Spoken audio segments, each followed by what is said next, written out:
میں حضرت علی رضی اللہ تعالیٰ عنہ کی روایت ہماری بہت رہنمائی فرماتی ہے۔ حضرت علی رضی اللہ تعالیٰ عنہ کی یہ روایت علامہ متقی ہندی نے کنز العمال میں لکھی ہے۔ 5000 حدیث کا نمبر ہے 5000، اور یہ جز نمبر 2 صفحہ نمبر 657 پر مؤسسۃ الرسالہ کی چھپی ہوئی، وہاں پر یہ حدیث ہے۔ حضرت علی رضی اللہ تعالیٰ عنہ ارشاد فرماتے ہیں کہ حضور نبی کریم صلی اللہ علیہ وسلم نے مجھے دیکھا، رعانی النبی صلی اللہ علیہ وسلم فقال، حضور نے مجھے دیکھا اور فرمایا اراک حزینا، میں تجھے دکھی دیکھ رہا ہوں، تو دکھی نظر آ رہا ہے، کوئی غم نظر آ رہا ہے تیرے چہرے پر۔ فمر بعض اہلک یؤذن فی اذنک، اپنے گھر والوں میں سے کسی کو کہہ کہ تیرے کان میں اذان دے۔ فإنہ دواء الحم، اس لیے کہ اذان غم کی دوا ہے۔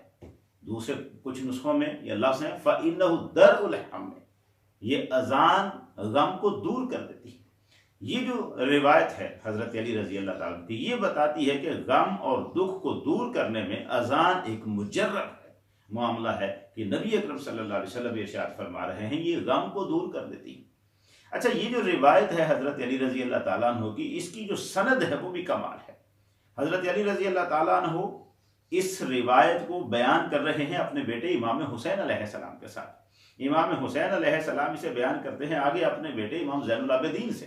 زین العابدین سناتے ہیں امام باقر کو، وہ امام جعفر صادق کو، اور امام جعفر صادق سے یہ روایت سنتے ہیں حفص بن غیاث۔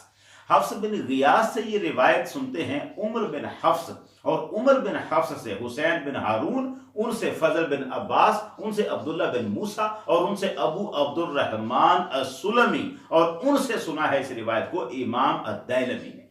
امام دیلمی کے حوالے سے ہی اس روایت کو کنز العمال میں علامہ متقی نے نقل کیا ہے۔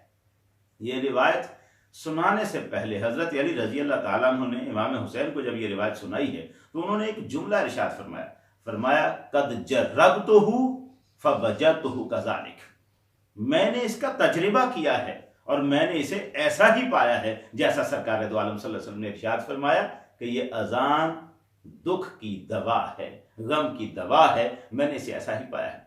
پھر ہوا یوں کہ امام حسین نے جب یہ روایت امام زین العابدین کو سنائی ہے تو ساتھ یہ جملہ انہوں نے بھی فرمایا کہ قد جربتہ فوجدتہ کذالک، میں نے بھی اس کا تجربہ کیا ہے اور میں نے اسے ایسا ہی پایا ہے۔ اور اس پوری روایت میں ہر راوی جب اس روایت کو اپنے سے آگے والے راوی کو سناتا، بیان کرتا، تو وہ یہ جملہ ضرور ساتھ کہتا تھا قد جربتہ فوجدتہ کذالک، میں نے اس کا تجربہ کیا ہے اور میں نے ایسا ہی پایا ہے، پوری روایت میں۔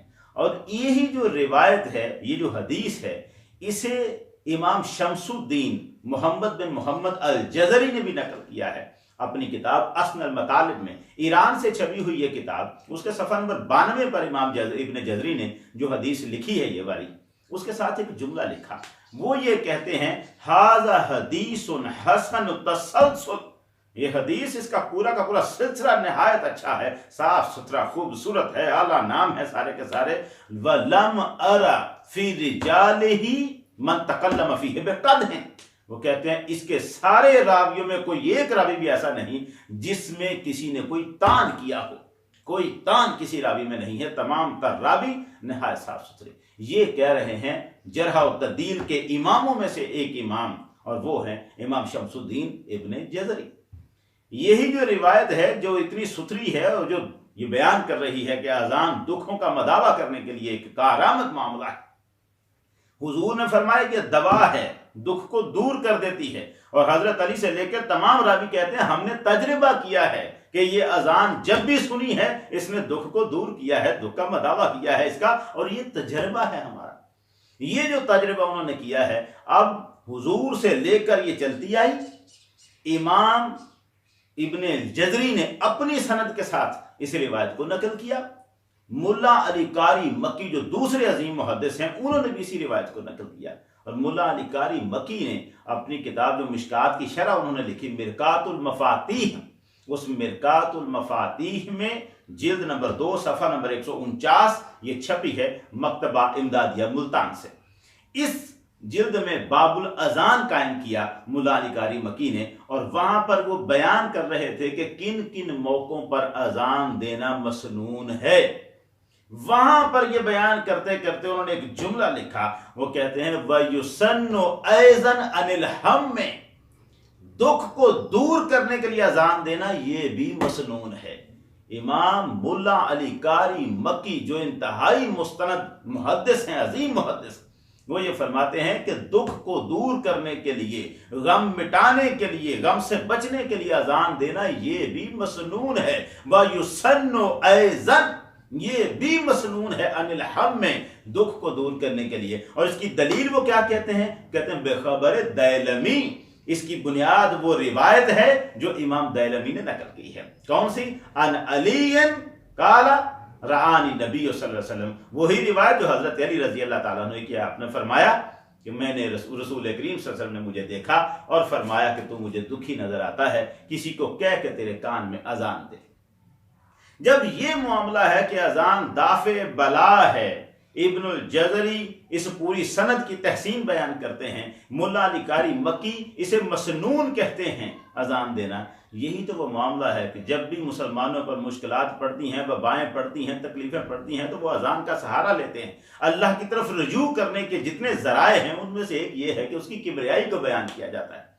آج کل جبکہ کرونا وائرس چل رہا ہے، اس وبائے عام کے دنوں میں بھی لوگ اللہ کی طرف رجوع کر رہے ہیں۔ کرونا وائرس نے جہاں تباہیاں مچائی ہیں وہاں اس کا ایک فائدہ یہ ہوا ہے، اور وہ فائدہ یہ ہے کہ لوگ اللہ کی طرف مائل ہو گئے۔ وہ جو رشتہ تعلق کمزور ہوا تھا اللہ کے ساتھ گناہوں کی وجہ سے، دوبارہ سے اس کی بحالی کی ایک صورت بن گئی۔ وہ جو اقبال کہتا ہے مسلمہ کو مسلمہ کر دیا طوفان مغرب نے، بعض اوقات مخالف چلنے والے طوفان بھی وہ بھی ایک ایمان کے اندر اضافہ کر دیتے ہیں۔ تو کرونا وائرس نے بھی آج کل یہی کام کیا کہ رشتہ جوڑ دیا اللہ سے، اور آج کل راتوں کو ہم اذانوں کی آوازیں سنتے ہیں۔ یہ اذانیں ہیں اس بلا کو دور کرنے کے لیے، اس تکلیف سے نجات پانے کے لیے کہ اللہ رحم فرمائے۔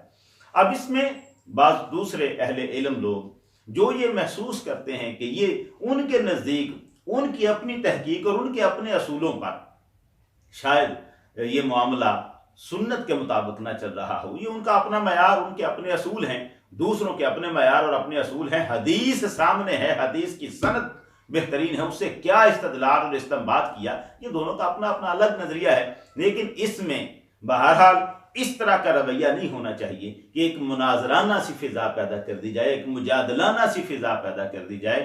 یہ اتحاد کی ضرورت ہے، ہمیں اس وقت میں متفق اور متحد ہو کے ہمیں رہنا ہے۔ اللہ تعالی ہمیں اتحاد اور اتفاق کی برکت سے اس مشکل سے، اس وبا سے، اس بلا سے نجات عطا فرمائے گا۔ ہم نے ایک دوسرے کو تان کیے بغیر، ایک دوسرے کو کمزور دکھائے بغیر کوئی مقابلہ نہیں ہو رہا۔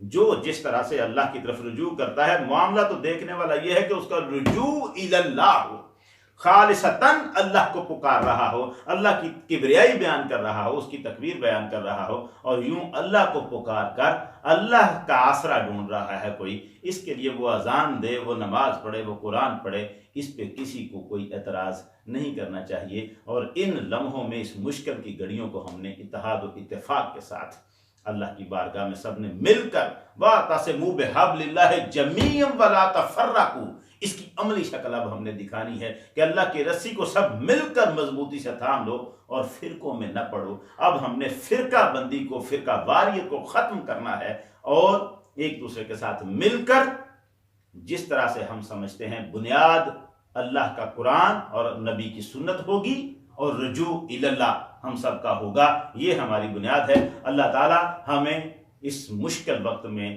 استقامت بھی عطا فرمائے، اور اس بلا و وبا سے ہمیں نجات عطا فرمائے، اور ہمیشہ ہمارے اتحاد کو قائم رکھے۔ وآخر دعوانا ان الحمد للہ رب العالمین۔